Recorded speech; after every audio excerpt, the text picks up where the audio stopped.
വേഗം ഇറങ്ങ്, പടത്തിന് സമയമായി. ഓക്കെ ഓക്കെ, ഞാനൊരു 15 മിനിറ്റിൽ ഇറങ്ങും. സ്റ്റോക്ക് മാർക്കറ്റിൽ എനിക്ക് അക്കൗണ്ട് തുടങ്ങാൻ ഒരാൾ വരുന്നുണ്ട്.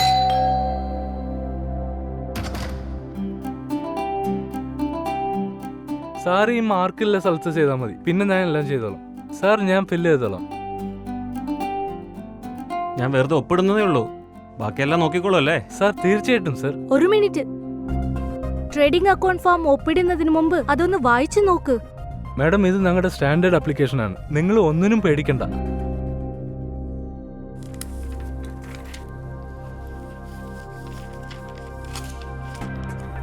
നിങ്ങൾ ഇത് ചെക്ക് ചെയ്തോ, ഈ ബ്രോക്കർ സെബി രജിസ്റ്റേർഡ് ആണോ എന്ന്. ഈ അപ്ലിക്കേഷൻസിലുള്ള പേജസ് ഒക്കെ നീ ഒന്ന് ശരിക്ക് വായിക്ക്. റണ്ണിംഗ് അക്കൗണ്ട് മാൻഡേറ്റ്, ഈ പേജസിലൊക്കെ ഒപ്പ് വേണമെന്ന് കാണിക്കുന്നില്ലല്ലോ. ആണോ? ഈ ആപ്ലിക്കേഷൻ ഫോംസിന്റെ അകത്ത് ഒത്തിരി ഡോക്യുമെന്റ്സ് ഉണ്ട്.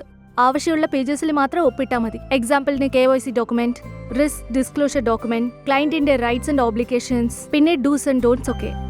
പിന്നെ നിങ്ങളുടെ മൊബൈൽ നമ്പറും ഇമെയിൽ ID-യും ഉറപ്പായി കൊടുക്കണം.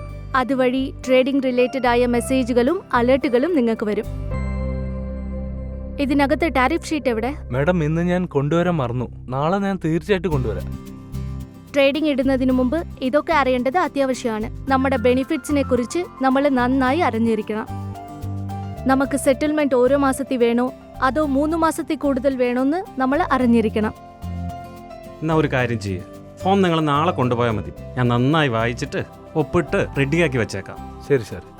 എല്ലാം ചെയ്തതിന് ശേഷം അതിന്റെ കോപ്പി ഞങ്ങൾക്ക് തന്നിരിക്കണം. ഇപ്പം എനിക്ക് എല്ലാം മനസ്സിലായി. സ്റ്റോക്ക് മാർക്കറ്റിൽ ട്രേഡ് ചെയ്യുന്നതിന് മുമ്പായിട്ട് എല്ലാ ഡോക്യുമെന്റ്സും വായിച്ച് മനസ്സിലാക്കി വേണം സിഗ്നേച്ചർ ചെയ്യാൻ. പറഞ്ഞത് ശരിയാണ്.